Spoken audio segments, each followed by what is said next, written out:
ઉઠી જાવ છો? 6 વાગે મારો ટાઈમ જ છે ઉઠવાનો. વાહ, સરસ સરસ. ઓલી આપણી કાલે વાત અધૂરી રહી તો રજૂ કરવી. હા, ટૂંકમાં વાત કરી નાખો, કઈ વાંધો નહીં, કરો. મારે એટલે 1 મિનિટ માંગી છે. હા હા, બોલો બોલો. આગળનો સેમિનાર કઈ છે તમારે માટે આગળનો? હા છે, હમણાં ગોંડલ થશે, તારીખ નક્કી નથી પણ અઠવાડિયે 10 દિવસમાં ગોઠવાશે. બરોબર છે ને? હા. અને હું શું કહેતો હતો, આજે અમારી ઓલી મેં તમને વાત કરી ને ધાર્મિક કાર્યક્રમ બાબતે. હા. એમાં સેમિનારમાં સંખ્યા જાજી છે, એમાં લગભગ બધા ઓલ ઓવર ખેડૂત છે, 90% 97% ઉપર બધા ખેડૂત સરસ વ્યક્તિઓ સરસ. છે. એ કઈ જગ્યાએ થવાની શક્યતા છે? હે? એ કઈ જગ્યાએ થશે?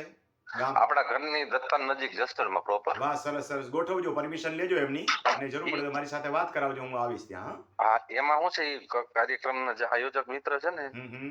એની એટલે ડિસ્કસ કરવાની આજ જ મીટિંગ છે ને, બધું કાર્યક્રમ 8 દિવસમાં ચાલુ કરી દેવાનો ઓકે, છે. હમણાં ડિટેલ નહીં આપતા, આ હું રેકોર્ડિંગ કરું છું ને મૂકીશ ગ્રુપમાં કે આ રીતે 2 કાર્યક્રમ છે એમ.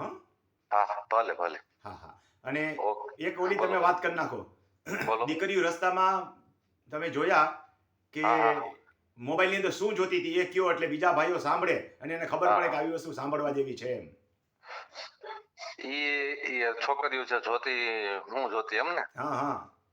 હા, એ દીકરી તો બધું જે આજે તમે જાણકારી આપો ને એનું માર્ગદર્શન મેળવતી હતી. વાહ વાહ, કે સરસ. ભાઈ શું કરવું કે તમે આના જ્યારે પછી. બસમાં ટ્રાવેલિંગ કરતા હતા ત્યારે દીકરીઓ ઇન્સ્ટાગ્રામ અને ફેસબુક ની અંદર જોવાને બદલે મારા વિડીયો જોતી હતી એમ કયો છો ને?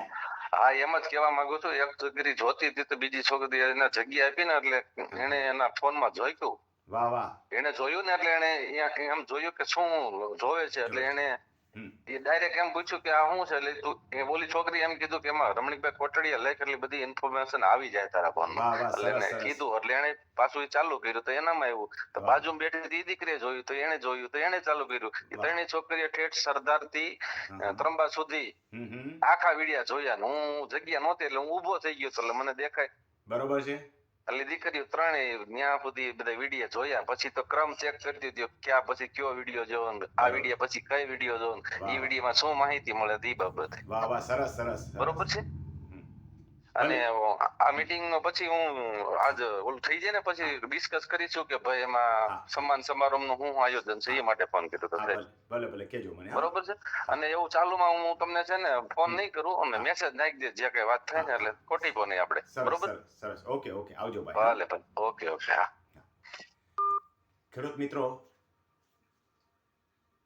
સત્ય હકીકત શું છે એ તો મને ખબર નથી, પણ આ ભાઈના કહેવા પ્રમાણે એવો જ્યારે જસદણથી રાજકોટ આવતા હતા ત્યારે કોલેજની દીકરીઓ જે અપડાઉન કરતી હોય એ દીકરીઓ પણ વિડીયો જોતી હતી, ને એક દીકરીએ બીજી દીકરીને કીધું કે ભાઈ તું આ ટાઈપના વિડીયો જો, આ ખેતી માટે કામની વસ્તુ છે. તો નકામા વિડીયો જોવાને બદલે કોલેજના છોકરાઓ પણ આવા વિડીયો જોતા થયા છે, એ સારી વસ્તુ છે. ઉપરાંત મારી ઇન્ફોર્મેશન જેને વધારે જોઈતી હોય રમણીભાઈ કોટડિયા વિડીયો નામની ચેનલમાં જોજો, જેથી કરીને જેને ખાતાકી પરીક્ષાઓ આપવી છે એના માટે પણ ઉપયોગી થશે. અનેક જગ્યાએ આ માહિતીઓ જે છે એ એને ઉપયોગી થશે. તલાટી મંત્રીઓને ઉપયોગી થાય, જુનિયર એડવોકેટ મિત્રોને ઉપયોગી થાય, અને કોલેજના છોકરાઓ કે જેને આગળ એક્ઝામો આપવી છે એને રેવન્યુને લગતા માર્ગદર્શન માટે પણ અમુક વસ્તુ ઉપયોગી થાય. એને કદાચ એક્ઝામમાં ઉપયોગી થાય કે ન થાય, જીવનમાં તો એને 100% ઉપયોગી થશે જ. ખૂબ ખૂબ આભાર. ધન્યવાદ.